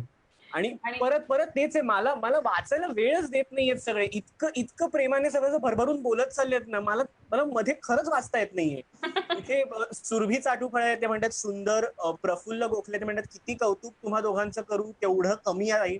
मग अरे थांबा जरा, मला वाचू दे. उज्ज्वला रहाणे त्या म्हणतात सुंदर बहारदार कार्यक्रम चाललाय, अगदीच मधुर अवीट गोडीचा असं चाललंय. मला वाचता येत नाही. कमेंट्स. हरकत नाही. पण संदीप, तू मधुराव मध्ये आलास आणि या माझ्या सीझन 1 ला म्हण किंवा या कार्यक्रमाला कुठेतरी असं पूर्णत्व आल्यासारखं मला वाटलं. कारण मी म्हटलं तसं मधुराव हे नाव किंवा हे खरं तर तुझ्यापासून सुरू झालं आणि आज तू या कार्यक्रमात आलास, त्यामुळे मला असं एक परिपूर्ण झाल्यासारखं वाटतंय. आणि खूप खूप धन्यवाद. खूप छान मार्गदर्शन केलंस. आपण त्या निमित्ताने पुन्हा एकदा कविता म्हटली एकत्र, त्यामुळे मधुराव सीझन 2 पण लवकर सुरू व्हावा आणि ही अशा कविता आम्ही जे शिकलो तुझ्याकडनं आणि त्याचा जो आम्ही कार्यक्रम केला कुठेतरी वेड्यागत, तो सुद्धा लवकरच परत सुरू व्हावा अशी मी एक आशा करते या निमित्ताने. आणि पुन्हा एकदा खूप खूप मनापासून धन्यवाद, तू इथे आलास. मला खूप मजा आली आणि तू बोलावलंस, तर थँक्यू व्हेरी मच आणि खूप खूप शुभेच्छा तुला. Thank you so much. आजचा आपला सादरीकरणाचा भाग इथे झाला आहे, पण तरी सुद्धा हा सांगता सोहळा असल्यामुळे जाता जाता काही गोष्टी तुमच्याशी बोलायच्या आहेत.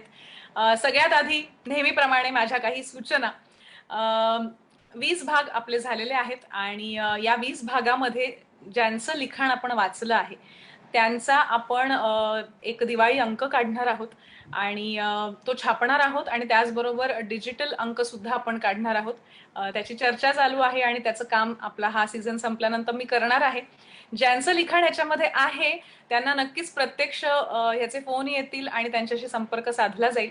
आणि ज्यांचं लिखाण नाहीये पण तरी सुद्धा खूप मेल्स आलेले आहेत आणि आपण सीझन 2 मध्ये आपण नक्कीच त्यांचा अंतर्भाव करून घेणार आहोत. पण त्यांना हा दिवाळी अंक पाहायचा असेल तर माझं पेज आहे मधुरा वेलणकर साटम, ह्याच्यावर तुम्ही ते फॉलो करा आणि नक्की बघत राहा. सगळे अपडेट्स त्याच्यावर येत राहतील. दुसरी सूचना की युट्यूब चॅनल आहे आपला मधुरा वेलणकर साटम या नावाने. आपले 4 एपिसोड्स आतापर्यंत अपलोड झालेले आहेत. दर आठवड्याला आपण एक एपिसोड अपलोड करतो. तर ज्यांनी भाग घेतलाय त्यांनी, ज्यांच्याकडनं तो मिस झाला एपिसोड, त्या सगळ्यांनी चॅनल लाईक करा, शेअर करा, सबस्क्राईब करा आणि तिथे जाऊन हे कार्यक्रम पहा. हे सगळे कार्यक्रम तुम्हाला हळूहळू तिथे पाहायला मिळतील. तिसरी सूचना, पुन्हा मी म्हटलं तसं की अपडेट सगळे तुम्हाला माझ्या पेजवर, म्हणजे हे आत्ताचं जे अकाउंट आहे त्याच्यावर सुद्धा आणि मधुरा वेलणकर साटम या नावाने सुद्धा माझं पेज आहे, त्याच्यावर तुम्हाला ते अपडेट्स बघायला मिळतील.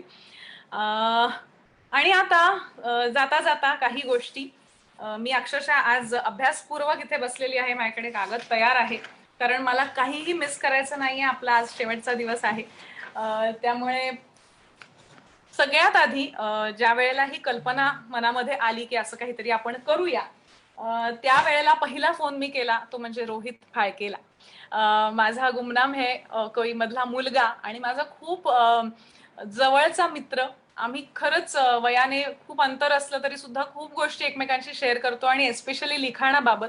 आणि ज्या वेळेला मी त्याला ही कल्पना ऐकवली अर्थातच त्याला ती आवडली आणि त्याने पुरेपूर माझ्या एवढाच मी असं म्हणेन की ह्याच्यामध्ये सहभाग घेतला आणि दर दिवशी तो सुद्धा आपला कार्यक्रम काय होणार आहे, कसा होणार आहे, याचबरोबर त्याने लिहिलेलं लिखाण सुद्धा वाचलं आपण.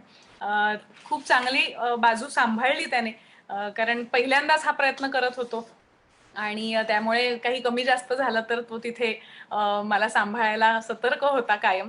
त्यामुळे रोहिता, खूप खूप खूप मनापासून तुझे आभार. Love you. आणि अर्थात जोडीदार म्हणून हा आला माझ्या बरोबर काम करायला, पण हे सगळं आता टेक्निकली कसं करायचं असं म्हटल्यानंतर माझा मित्र यतीन हर्डीकर ह्याला मी फोन केला आणि त्याने खूप मनापासून मला गाईड केलं आणि एक टेक्निकल बाजू सांभाळणारा अजून एक मित्र त्याच्याशी ओळख करून दिली, मनीष नेने. आणि मनीष तुम्हाला कधीही दिसत नाही, पण आज तो तुम्हाला दिसतोय. हा आहे मनीष नेने आणि आजपर्यंतच्या सगळ्या 20 भागामध्ये ह्याने आपल्याला सगळ्या टेक्निकल बाजू ह्याने सांभाळलेल्या आहेत. त्यामुळे मनीष, तुझं खूप खूप मनापासून कौतुक आणि तुझे आभार. Thank you so much Madhura. आणि ही आधी खरं सांगायचं तर मनीषला किंवा मला, आम्हाला सगळ्यांना एक कोणीतरी असा माणूस होता की जो गाईड करत होता. आणि तो मी असं म्हणेन की त्याने खरी धुरा सांभाळली टेक्निकल बाजूंची सुरुवातीला. आणि आज खास मधले काही एपिसोड्स तो आला नाही, पण आज खास मी त्याला बोलवलंय पुण्याहून, अमित पटवर्धन. अमित, आज तू आलायस म्हटल्यानंतर बरोबर आमचे पुन्हा गोंधळ झाले. तुला टेक्निकली सगळं करायला मिळायलाच पाहिजे, काय हलवायलाच पाहिजे. त्यामुळे खूप खूप मनापासून धन्यवाद. कारण अमित, तू गाईड केलंस म्हणून मनीष आणि मला या सगळ्या टेक्निकल बाजू कळल्या. आणि ज्या वेळेला मला गरज होती त्यावेळेला तू एका पायावर इथे आलास आमच्यासाठी. खूप खूप प्रेम आणि खूप खूप आभार. थँक्यू मधुरा. आणि थँक्यू, किती छान सांभाळलंय आता. एवढे सगळे एपिसोड केलेत ना मनीष, खरं श्रेय त्याला जातं आणि तुला सादर करायला. Thank you dear, thank you so much. त्याचबरोबर टेक्निकलच गोष्टी सांभाळणं किंवा आजपर्यंत आपल्याकडे गेस्ट आले अनेक, त्यांच्याशी संपर्क साधणं, यासाठी यतीन खानोलकर आमचा खूप जवळचा मित्र आहे. त्याने सुद्धा आम्हाला खूप साथ दिली. प्रत्येक वेळेला तो आमच्या पाठीशी उभा होता. त्याच्यानंतर अर्थात हा कार्यक्रम मी फक्त माझं लिखाण तुमच्या समोर मांडणार नव्हते, तर तुमच्याकडनं प्रतिसाद आल्याशिवाय हा कार्यक्रम झाला नसता. त्यामुळे ज्यांनी मला मेल्स केले आहेत त्या सगळ्यांचे आभार. आणि तुम्ही मनामध्ये खंत ठेवू नका. तुमचं वाचन, तुमच्या लिखाणाचं वाचन झालं नसेल तरी ते होणार आहे, नक्कीच होणार आहे. आणि ज्यांचं लिखाण वाचलं गेलं त्यांचे सुद्धा मनापासून आभार. कारण ते सुद्धा आता एक मधुरा मधले कुटुंब, म्हणजे कुटुंबीय आहेत आमच्या, असं म्हणायला हरकत नाही. त्यामुळे त्यांचे सुद्धा आभार. ज्या वेळेला हा कार्यक्रम तुमच्यापर्यंत पोहोचायला हवा त्यावेळेला सगळ्यात आधी मला समीर काळे आमचा मित्र, रुजुता देशमुख, अनिरुद्ध जोशी, केतकी सराफ आणि माझ्या पुस्तकाचा प्रकाशक शैलेश नांदूरकर या सगळ्यांनी व्हिडिओज करून स्वतःहून अपलोड केले आणि हा कार्यक्रम जास्तीत जास्त लोकांपर्यंत पोहोचावा यासाठी त्यांनी सुद्धा खूप प्रयत्न केले. त्यामुळे त्यांचेही सगळ्यांचे आभार. त्याचबरोबर ज्यांनी हा कार्यक्रम, हा सांगता सोहळा तुमच्यापर्यंत पोहोचवला ते म्हणजे राजू परुळेकर आणि स्पृहा जोशी, यांचे सुद्धा आभार. कारण लिखाणावर प्रेम करणारी ही मंडळी आहेत आणि त्यांनी खास मधुरवसाठी या शुभेच्छा दिल्या. त्यामुळे त्यांचे सुद्धा मनापासून आभार. त्याचबरोबर आपले जे खास एपिसोड झाले, स्वानंद किरकिरे, मंगला गोडबोले, दिलीप प्रभावळकर, मुग्धा गोडबोले, शुभांगी गोखले आणि आता आज संदीप खरे, या सगळ्यांचे सुद्धा मनापासून आभार. कारण अक्षरशः एका फोनवर ते तयार झाले आणि ते सगळेच जण येऊन हा कार्यक्रमाची त्यांनी शोभा वाढवली, खूप चांगलं मार्गदर्शन केलं. आणि फक्त लिखाणाचं वाचन इथपर्यंत मधुरव बांधला गेला नाही, तर त्याच्या पुढे जाऊन त्यांनी त्याचं मार्गदर्शन सुद्धा दिल्यामुळे मधुरव या कार्यक्रमाला सुद्धा एक वेगळी व्याप्ती निर्माण झाली. त्यामुळे या सगळ्यांचे सुद्धा मनापासून आभार. त्याचबरोबर आपले जे 4 हिरे इथे आले होते, डीसीपी नियती ठाकर, डीएमसी विजय बालमवार, साहिल जोशी आणि प्रोफेसर डॉक्टर सलील बेंद्रे, यांचे सुद्धा मनापासून आभार. आणि आता अशी काही मंडळी की ज्यांचे आभार मानले की ते परक वाटू शकतं, पण तरी सुद्धा माझी सोशल मीडियाची टीम, ज्यांनी सुरुवातीला तुम्ही काहीतरी कार्यक्रम करावा असं मला सुचवलं, ते म्हणजे रोहित आणि प्रेरणा. आणि हा सगळा कार्यक्रम तुमच्यापर्यंत पोहोचवण्यासाठी त्या दोघांशिवाय हा कार्यक्रम इतका पोहोचला नसता. त्यामुळे त्या दोघांनाही खूप प्रेम आणि त्यांचंही खूप आभार. आणि आत्ता खास या सोहळ्यासाठी, सांगता सोहळ्यासाठी दर्शन मुसळे ह्याने सुद्धा सगळ्या मीडियापर्यंत ही आपली बातमी पोहोचवली आणि सगळे मीडियावाले सुद्धा की ज्यांनी या बातमीची दखल घेतली. कारण एखाद्या अशा सोशल प्लॅटफॉर्मवर एखादा कार्यक्रम होतो पण त्याची दखल एवढ्या मोठ्या प्रमाणात घेतली जात नाही. पण मला असं वाटतं की ही सगळीच मंडळी ह्याच्यामध्ये इन्व्हॉल्व्ह असल्यामुळे हा कार्यक्रम मोठा झाला आणि त्याची सगळ्यांनी दखल घेतली. त्यामुळे दर्शन आणि सगळे मीडियावाले ह्यांचे सुद्धा मनापासून आभार मानते.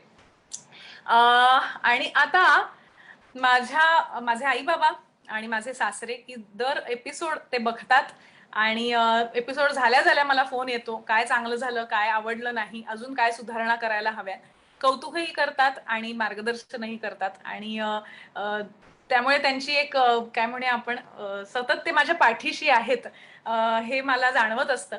त्यामुळे ते तिघही आज फादर्स डे आहे त्यामुळे माझे वडील, माझे सासरे आणि प्रत्येक गोष्टीत मला वडिलकीचा एक मार्गदर्शन करणारी किंवा वाट दाखवणारी अशी माझी आई, या तिघांचेही आभार नाही म्हणणार पण त्यांना नमस्कार.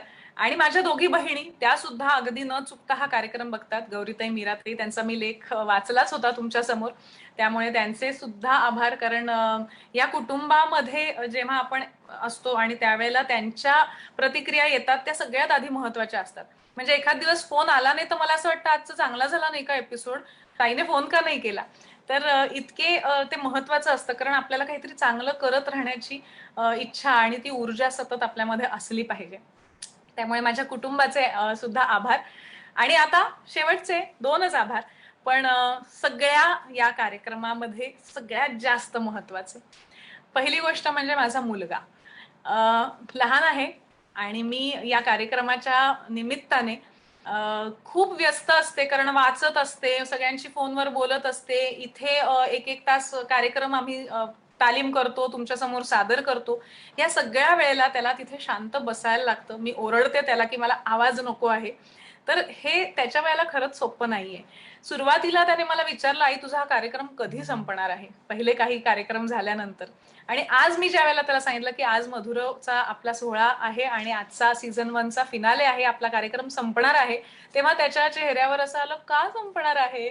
आणि मला वाटतं की हे त्याने सुद्धा कुठेतरी ऍक्सेप्ट केलं. हा त्याच्याही आयुष्याचा एक भाग झाला होता कार्यक्रम आणि त्याच्या साथीशिवाय हा कार्यक्रम मी खरंच करू शकले नसते. आणि आता एक महत्वाचं नाव, आपण सिनेमामध्ये बघतो किंवा चित्रपटामध्ये बघतो की काहीतरी मनामध्ये विचार येतो आणि मग आपलं मन आपल्याशी बोलतं, मग आपलं मन आपल्याला काहीतरी सांगतं आणि मग आपला तो विचार पक्का तरी होतो किंवा आपण तो सोडून देतो. तर ह्याच्यामध्ये माझ्या मनामध्ये आलेले म्हणजे माझे विचार किंवा मला वाटणाऱ्या गोष्टी आणि माझ्या मनातले विचार आणि माझ्या मनाला वाटणाऱ्या गोष्टी, हे 2 वेगळे भाग होते. आणि ह्यातलं माझं मन होतं तो म्हणजे माझा नवरा. खरं तर ही कॉन्सेप्ट पण त्याच्याकडनं आली आणि प्रत्येक गोष्टीमध्ये तो माझ्या बरोबर होता. आणि मी जास्त बोलू नाही शकत, येत होता. आज मी त्याला इथे बोलवलं की आज माझ्या बरोबर तू पाहिजेस मला. सो माझा नवरा अभिजित साटम. आणि खरंच प्रत्येक म्हणजे डॉक्टरांना प्रश्न काय विचारू, पोलिसांना प्रश्न काय विचारू पासनं सगळ्या गोष्टी त्याच्याशी डिस्कस केल्या. आणि एखादी कल्पना माझ्या मनातली त्याचं कौतुक करणं आणि त्याचबरोबर एखादं काही कमी जास्त होत असेल तर मला योग्य दिशा दाखवणं, हे सगळंच आम्ही करतो.